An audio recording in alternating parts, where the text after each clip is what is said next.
Berita menarik hari ini di asoka.com, Rabu 1 Desember.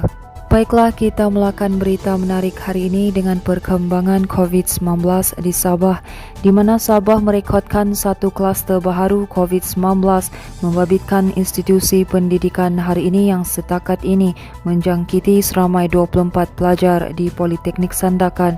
Jurucakap Perkembangan Harian COVID-19 Sabah, Datuk Seri Masidi Manjun berkata kluster Sungai Batang Sandakan itu dikesan selepas seorang pelajar di Politeknik Sandakan dikesan positif COVID-19 baru-baru ini. Sementara itu, kes harian COVID-19 di Sabah terus menunjukkan peningkatan dengan 467 kes baru dilaporkan hari ini, meningkat sebanyak 66 kes berbanding 401 kes malam. Masih diberkata jangkitan baru di Kota Kinabalu meningkat 30 kes kepada 83 kes hari ini, manakala bertambah 5 kes kepada 54 kes di Tuaran, diikuti Penampang yang turut bertambah 5 kes kepada 36 kes hari ini. Katanya daerah Beaufort pula mencatat peningkatan 15 kes kepada 34 kes hari ini, diikuti daerah Papar yang meningkat 11 kes kepada 34 kes. Sementara itu, pemegang konsesi Perjanjian Lesen Pengurusan Hutan Mampan SFMLA atau Unit Pengurusan Hutan FMU digesa supaya menyokong pelan pemulihan dan pemeliharaan hutan yang dilaksanakan Jabatan Perhutanan Sabah. Gesaan yang sama turut ditujukan kepada pemain industri hiliran dan badan bukan kerajaan NGO yang berkaitan dengan perhutanan di negeri ini. Ketua Menteri Datuk Seri Haji Jinor berkata, pujian perlu diberikan kepada konsesi SFMLA atau FMU yang mengekalkan pensijilan pematuhan dalam pengurusan hutan dan semua rakan pemeliharaan hutan atas sumbangan mereka dalam aktiviti konservasi di negeri ini. Beliau berkata demikian pada Majlis Apresiasi Perhutanan 2021 di Pusat Konvensyen Antarabangsa Sabah SICC malam tadi. Haji Ji turut meminta Jabatan Perhutanan Negeri memainkan peranan aktif dalam memacu pembangunan ekopelancongan yang dikenal pasti sebagai tonggak ekonomi utama dalam Hala 7 Sabah Maju Jaya. Beliau turut menyatakan harapan kerajaan negeri untuk terus melihat kawasan hutan di Sabah berfungsi dengan baik seiring dengan inisiatif Jantung Borneo atau Heart of Borneo menerusi perspektif jaringan kelestarian hijau.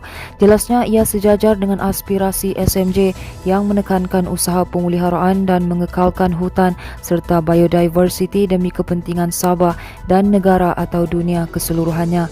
Berikutan usaha itu, Haji Ji memuji inisiatif Jabatan Perhutanan dalam melaksanakan langkah awal ke arah mencapai kelestarian hijau yang disifatkan sebagai langkah bijak.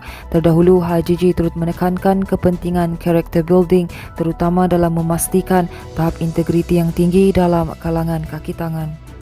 Manakala ujian saringan dilakukan setiap minggu, antara inisiatif untuk mengelak daripada berlaku penularan jangkitan COVID-19 di sekolah susulan pembukaan semula sesi persekolahan baru-baru ini, Menteri Pembangunan Masyarakat dan Kesejahteraan Rakyat Datuk Insinyur Syahelmi Yahya berkata murid tahun 1 dan tahun 5 belum menerima suntikan vaksin COVID-19 ketika ini.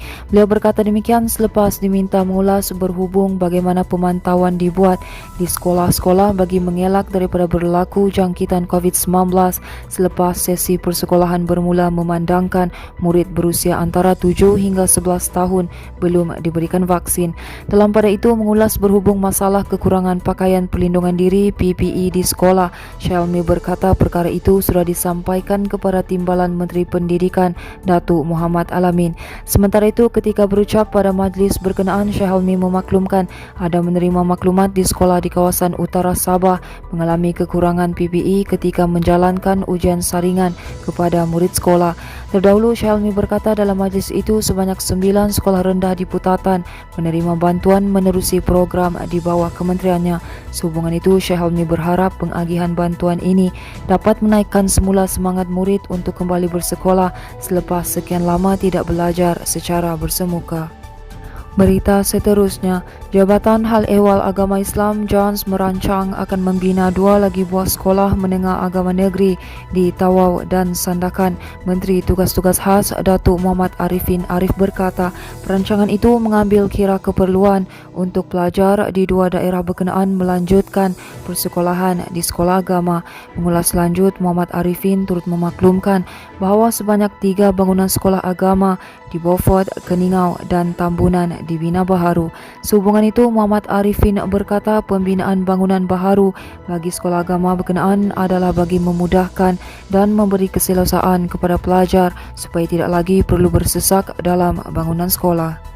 Baiklah, ini merupakan berita terakhir dari kami, di mana ratusan petugas dan kaki tangan di bangunan rumah persekutuan dan kawasan sekitar berduyun-duyun turun ke tempat selamat selepas siren amaran sepanjang hampir 10 minit dibunyikan. Malah ada yang panik seketika sehingga lari turun daripada bangunan untuk mencari tempat yang selamat. Bagaimanapun persoalan itu terjawab apabila mendapati ia adalah ujian penyelenggaraan oleh Angkatan Pertahanan Awam APM Sabah yang menjalankan uji lari siren berkenaan. Timbalan Ketua Pesuruhjaya Operasi Angkatan Pertahanan Awam Dr. Nur Hafifi Ismail berkata ujian berkenaan dilakukan bagi memberi kesedaran kepada orang awam berhubung nada-nada bunyi amaran sekiranya berlaku sesuatu bencana. Katanya pihaknya mengeluarkan beberapa jenis nada yang mana bagi nada panjang ia bermaksud semua pihak perlu mengosongkan bangunan serta-merta. Tambahnya manakala bagi nada panjang dan beralun pula bermaksud pemeriksaan sudah dijalankan dan bangunan adalah selamat untuk diduduki. Kesedaran masyarakat mengenai nada amaran didapati masih rendah dan kita perlu melakukan sesuatu bagi mewar-warkan perkara ini supaya masyarakat lebih peka. Nur Hafifi berkata terdapat beberapa nada bunyi amaran yang perlu dan penting diketahui masyarakat bagi mengambil langkah keselamatan jika berdepan dengan bencana. Katanya ujian itu adalah sebahagian misi menyelenggara dan mengaktifkan siren-siren amaran awam. Jelasnya lagi, sistem ini bukan khusus kepada bencana alam sahaja tetapi juga berfungsi untuk keselamatan seperti serangan udara, ketenteraman awam dan keselamatan. Baiklah, itu sahaja yang dapat kami kongsikan setakat ini. Teruskan bersama kami untuk mendapatkan berita komprehensif hanya di diasoka.com.